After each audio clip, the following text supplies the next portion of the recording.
Human rights is, geez, that's a good question. Human rights. Oh, that's a tough one. Wow.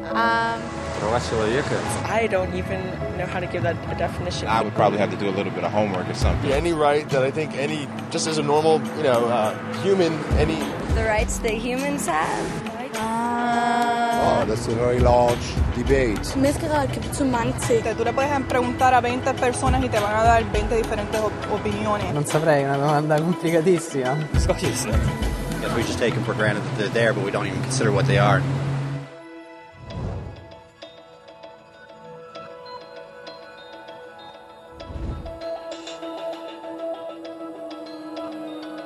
Les droits de l'homme sont les droits que vous avez du simple fait d'être humain. C'est la façon dont vous pouvez instinctivement vous attendre à être traité et les droits que vous méritez en tant que personne, tels que le droit de vivre librement, de donner votre opinion et d'être traité en tant qu'égal. Il existe toutes sortes de droits. La plupart s'appliquent à un certain groupe. Mais seuls les droits de l'homme s'appliquent absolument à tous et partout. C'est-à-dire aux enfants, personnes âgées, pauvres, basketteurs, éboueurs, rappeurs, enseignants, africains, indiens, albanais, chrétiens, musulmans, juifs, athées, votre mère, votre père et votre voisin de palier, et vous-même. Tous ont les mêmes droits. En d'autres mots, ils sont universels. Mais la question est de savoir, que sont-ils? Name the human rights? What the human rights are? The right to live. Equality between all peoples. Right to religion, the right to... Is there supposed to be a list somewhere I should be aware of? D'après les Nations Unies, on en compte 30. Ils sont le plus souvent présentés en bloc sous la dénomination « les droits de l'homme ». Ils figurent tous dans la Déclaration universelle des droits de l'homme, laquelle est le document international de référence sur le sujet. Mais cette déclaration s'est faite beaucoup attendre. À l'origine, les droits de l'homme n'existaient pas. Au sein d'un bon groupe, vous étiez en sécurité. Sans un tel groupe, vous ne l'étiez pas. Mais c'est alors qu'un gars du nom de Cyrus le Grand innova. Après avoir conquis la ville de Babylone, il déclara quelque chose de totalement révolutionnaire, que tous les esclaves étaient libres de rentrer chez eux. Il a aussi annoncé que les gens pouvaient être libres de choisir leur propre religion, quel que soit le milieu d'où ils venaient. Ces paroles furent enregistrées sur des tablettes en argile, connues sous le nom de cylindres de Cyrus. C'est ainsi que naquirent les droits de l'homme. L'idée s'est vite propagée, en Grèce, en Inde et finalement à Rome. Ils avaient remarqué que les gens suivaient instinctivement certaines lois. Ils les ont appelées les lois naturelles. Cependant, elles n'étaient pas toujours respectées par ceux qui étaient au pouvoir. Ce n'est que 1000 ans plus tard, en Angleterre, qu'ils ont finalement amené le roi à accepter que ces droits ne pouvaient pas être supprimés, pas même par un roi. Les droits des gens finirent par être reconnus et respectés par ceux qui étaient au pouvoir. En fait, c'est beaucoup dire. Des Anglais au caractère plutôt radical ont dû déclarer leur indépendance avant que le roi comprenne pour de bon que tous les hommes étaient nés égaux. Non pas qu'il aimait l'idée, mais il ne pouvait pas les arrêter, et ainsi naquit l'Amérique. Les Français leur ont emboîté le pas avec leur propre révolution, leurs propres droits. La liste était plus longue. Et ils insistèrent sur le fait que ces droits n'étaient pas juste une invention, mais qu'ils étaient naturels. Le concept romain de loi naturelle était devenu les droits naturels. Malheureusement, tout le monde n'était pas si enthousiaste. En France, un général du nom de Napoléon a renversé la nouvelle démocratie française. Il se couronna lui-même empereur du monde. Et il a failli réussir. Mais la coalition des pays européens a fini par prendre le dessus. Puis les droits de l'homme sont devenus soudain une priorité. Des accords internationaux ont été rédigés pour garantir beaucoup de droits en Europe. Mais ça ne se limitait qu'à l'Europe.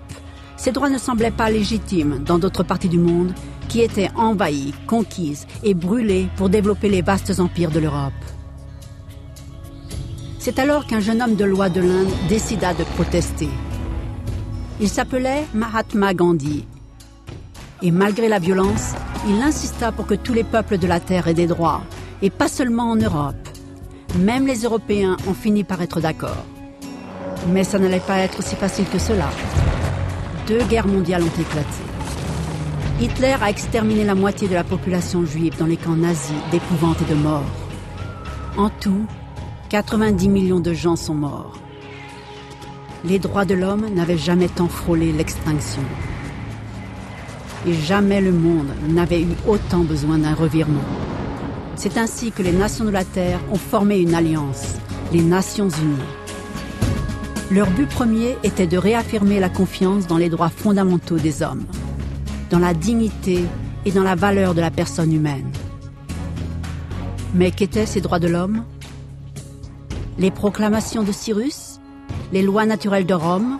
Les déclarations de la France? Chacun semblait avoir une idée légèrement différente de ce que les droits de l'homme devraient être. Mais sous la supervision d'Eleanor Roosevelt, tous se sont enfin mis d'accord sur un ensemble de droits pour tous. La Déclaration universelle des droits de l'homme.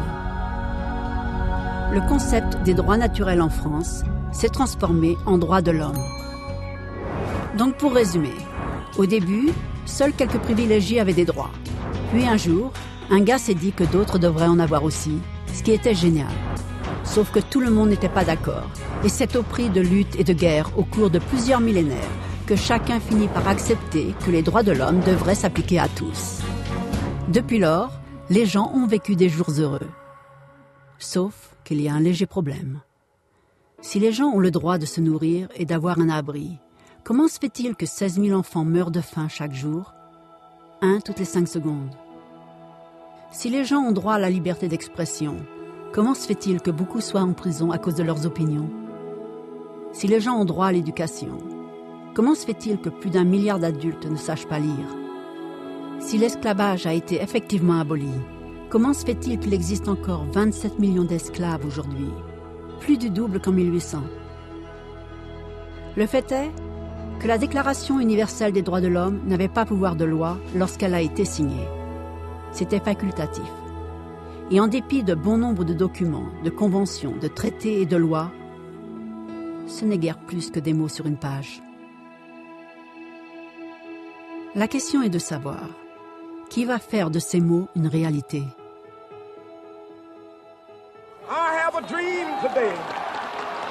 Quand Martin Luther King protestait pour l'égalité des races, il le faisait pour des droits garantis par les Nations Unies depuis 2 décennies. Et pourtant, il a dû protester.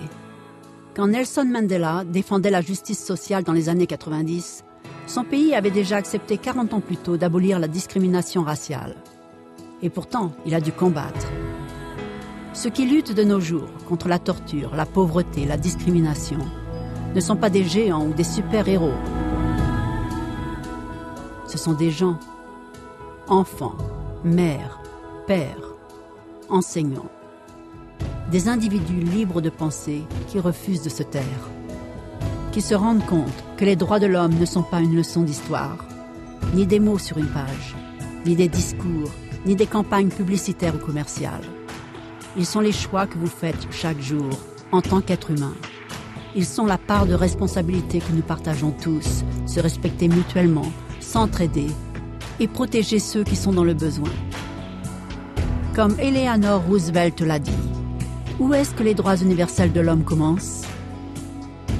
Dans des endroits tout près de chez vous. Si près et si petits qu'on ne peut même pas les voir sur une carte.